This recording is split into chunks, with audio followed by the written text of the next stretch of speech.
નદીમાં નવા નીરની આવક થઈ છે। ઉપરવાસમાં ભારે વરસાદને કારણે નદીમાં નવા નીર નોંધાયા છે। સુજલામ સુફલામ કેનાલ મારફતે નર્મદાના નીર સરસ્વતી નદીમાં છોડાયા। કોંગ્રેસ અને ભાજપના આગેવાનોએ નવા નીરના વધામણા કર્યા। પાટણ કોંગ્રેસના ધારાસભ્ય કિરીટ પટેલે નવા નીરના વધામણા કર્યા। ધારાસભ્યની સીએમને રજૂઆતને પગલે પાણી છોડવામાં આવ્યું। નદીમાં પાણી આવતા ખેડૂતોમાં ખુશીનો માહોલ।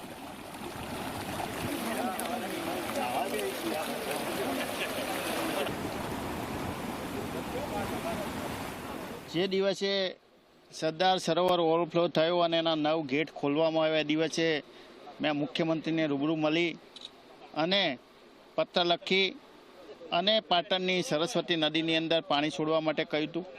એટલા માટે કે ઉત્તર ગુજરાતની અંદર વરસાદ ઓછો છે અને પાટણની સરસ્વતી નદી છેલ્લા ઘણા વર્ષોથી કોરી છે। 2017માં જ્યારથી હું ધારાસભ્ય બન્યો ત્યારથી અત્યારે 7 વર્ષની અંદર સતત 5 વર્ષથી સરસ્વતી નદીની અંદર મારી રજૂઆતને પગલે પાણી છોડવામાં આવે છે। અત્યારે પણ મેં જે રજૂઆત કરી અને એક દિવસે મુખ્યમંત્રીએ સૂચના આપી અને સરસ્વતી નદીની અંદર પાણી છોડવાની મારી રૂબરૂમાં સૂચના આપી હતી।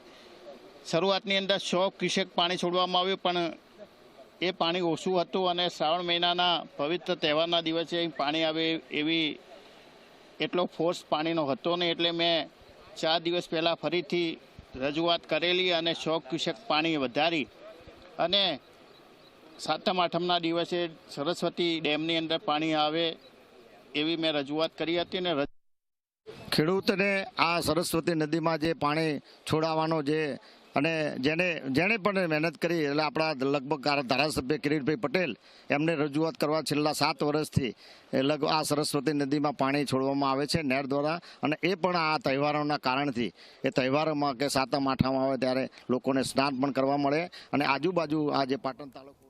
વાત કરીએ રાજકોટની।